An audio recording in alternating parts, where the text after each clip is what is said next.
सर्वविस्वन्यस्तपादपद्मायते वामहस्तालोलवेदशास्त्रायते ज्ञानसूर्यायते दत्तरूपायते श्रीवेणुगोपालकृष्णाय वन्दनम्। श्रीवेणुगोपालकृष्णाय वन्दनम्। श्रीवेणुगोपालकृष्णाय वन्दनम्। శ్రీదత్తవేదము అక్షర ప్రసాదము. శక్తి దుర్వినియోగం అయ్యే స్థానాలు ఏవి? యోగం అనగా ఏమిటి? శోకం, మోహం, క్రోధం, మాత్సర్యం, అహంకారం, లోభం, మదం, మమకారం, అనురాగం, ప్రేమోద్రేకం, మానసిక భావోద్రేకం. 2 సార్లు, కనీసం ఒకసారైనా ఈ విషయాలను స్మరణ చేయాలి, పఠించాలి. అదే పారాయణము. క్రమంగా వారానికొకసారి, మాసానికొకసారి ఇలా అభ్యాసం చేయాలి. తారాస్థాయిలో భూషణము అనవసరం. అంటే ఇహపరాలకు కొరగాని ప్రసంగములు, మాటలు, అనవసర శరీర క్రియలు, సంతానానంతరము గృహస్థ ధర్మము మొదలుగునవి. కాన శక్తి దుర్వినియోగం లేకుండా పొదుపుపరచుకుని ఆ శక్తి త్రికరణముల ద్వారా సమంగా పంచుతూ, కర్తవ్యాలను ఆచరించుతూ, దైవారాధన చేసుకుంటూ, కర్తవ్య పరిపూర్తి అనంతరం శక్తినంతా కేవలం దైవారాధనకు వినియోగించడంతో పాటు అవసర విశ్రాంతిని తీసుకుంటూ తరించుటయే యోగము. సంన్యాస స్థితికి రానిదే దైవానుగ్రహం కలలోని మాట. అయితే సంన్యాస స్థితికి వస్తే చాలదు, నిష్కామం కావాలి. తన శక్తినంతా కేవలం దైవానికే అర్పిస్తూ సంన్యాస స్థితిలో తపస్సు చేసే రాక్షసుడు ఒక కోరికతో చేస్తున్నాడు. కాన అట్టి సంన్యాస స్థితి చేత తన పతనం తప్ప ఉద్ధరణ జరుగదు. అణువు అణువు చీల్చిన కోరిక వాసన లేకుండానే కేవలం స్వామి అంటే నాకిష్టమని చేసే సంన్యాస స్థితిలోని ఆరాధనయే నిజమైన జ్ఞానపూర్వక సంన్యాసం అవుతుంది. అట్టి సంన్యాసానికే పరీక్షలుంటాయి. తనది నిజమైన సంన్యాసం అయితే పరీక్షలలో తప్పక నెగ్గుతాడు. దాని ఫలితమే కైవల్యాన్ని మించినది. అనగా వానికి భగవంతుడు దాసుడవుతాడు.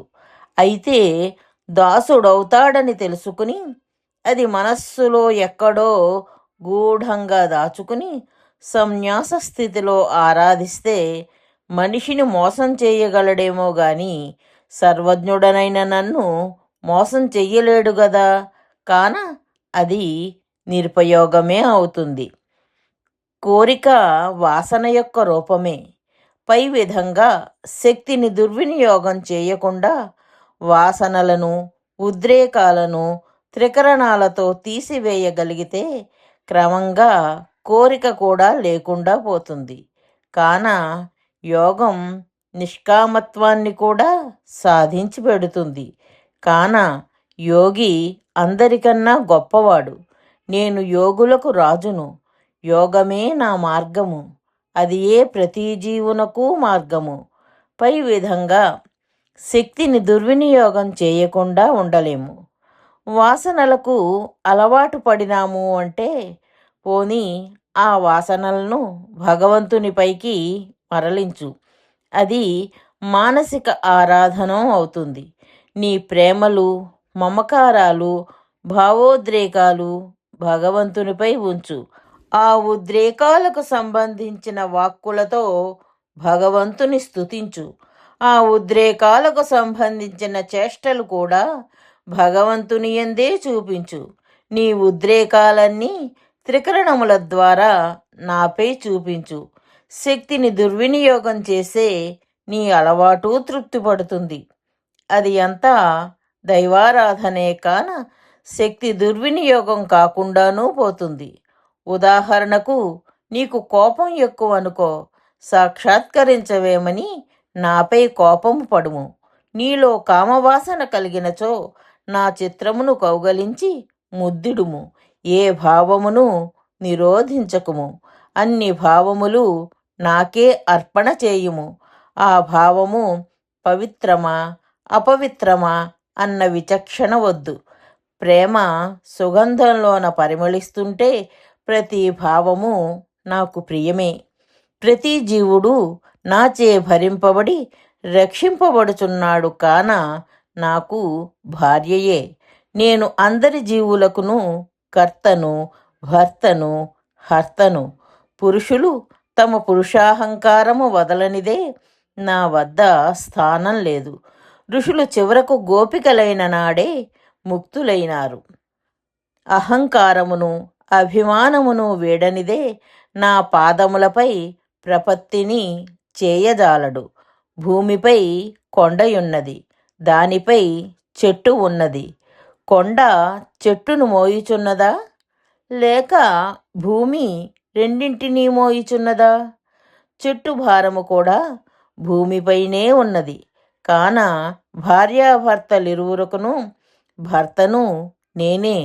అట్లే రాజు తన సేవకుని పోషించుచున్నాడు. ఆ ఇరువురును పోషించు రాజును నేను. అన్ని భావములలోనూ అహంకారాభిమానాలను మార్చి నన్ను శరణుజొచ్చుటయే సర్వధర్మాన్ పరిత్యజ్య మామేకం శరణం వ్రజ. ఒక్క భావంబు అయినా, రవ్వంతైనా అహంకారం అభిమానం ఉంటే కుష్టుమచ్చతోనున్న కన్యను వివాహానికి వర్జించినట్లు నా యోగానికి దూరుడవుతావు. ఇట్టి పరాభక్తిని అర్థము చేసుకొనుటకు ఎన్నో జన్మల తపస్సు, సంస్కారం కావాలి.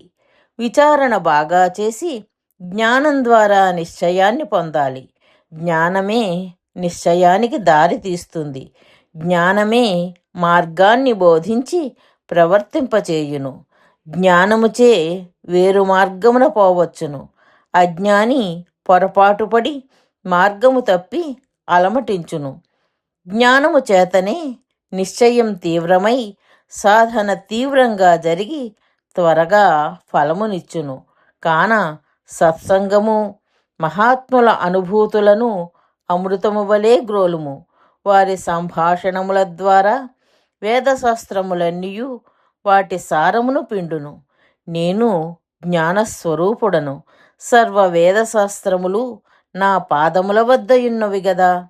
ఆహా స్వామి, పరమాద్భుతము! నీ వాగామృత పానముచే తరించితిమి. మానవ మాతృలము గదా. అరిషడ్వర్గములకు బద్ధులమైన మా బోంట్లకు నీ వాగామృతమే జ్ఞాన కుఠారము. ఈ లతలను కోసి పారవేసి ఈ బంధములను తెగనరికి నిన్ను చేర్చుటకు మా కోసం నీవు ఎంతటి శ్రమను తీసుకొంటివయ్యా. నీ బిడ్డలము, నీవు తప్ప మాకెవ్వరు దిక్కు, అనుగ్రహించవయ్యా అని ప్రణమిల్లుదము. పాహిమాం పాహిమాం పాహి.